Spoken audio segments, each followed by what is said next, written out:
Hello दोस्तों, कैसे हो आप?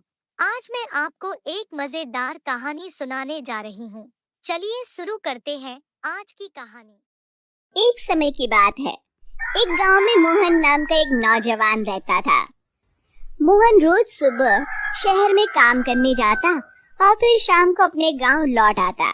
गांव और शहर के बीच में एक जंगल पड़ता था। उस जंगल में एक चुड़ैल रहती थी। वो रोज मोहन को जंगल से आते जाते देखती थी।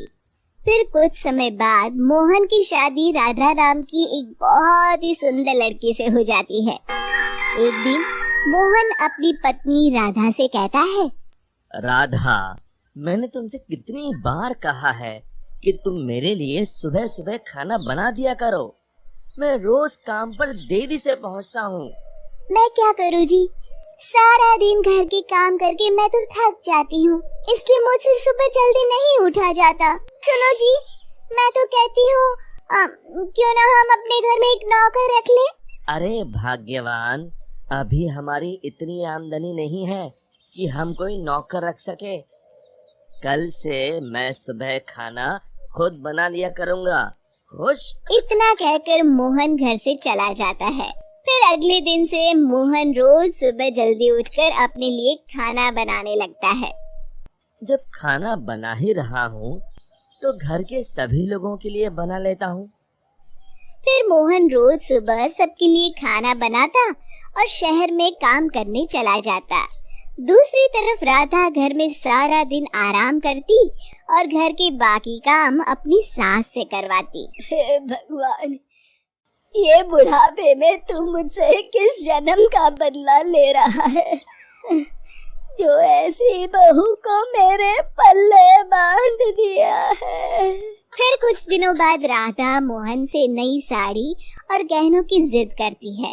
मोहन उसे समझाने की कोशिश करता है कि वो अभी ये सब खरीदने में असमर्थ है, लेकिन राधा नहीं मानती और राधा के रोज रोज के नखरों से तंग आकर मोहन गुस्से में घर से निकल जाता है। कब वो जंगल में पहुंच जाता है उसे भी पता नहीं चलता।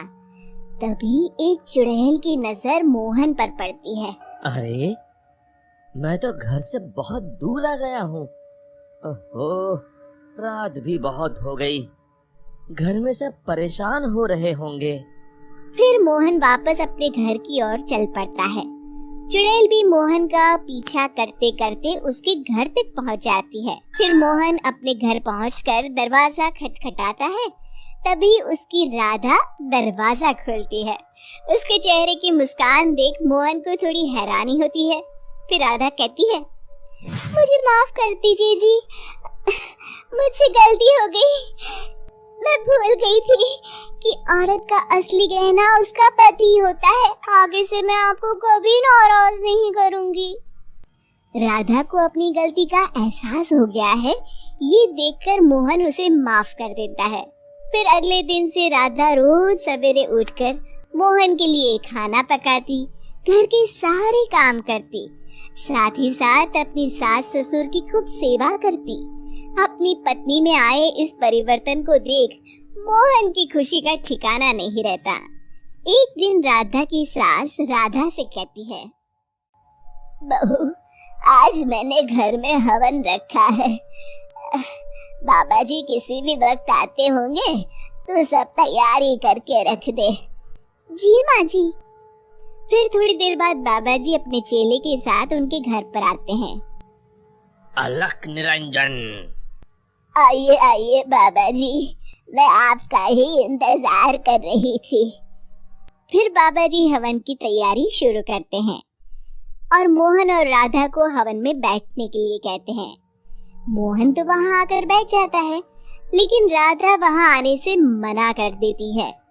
तब मोहन राधा से कहता है, अरे भाग्यवान, अचानक तुम्हें क्या हो गया?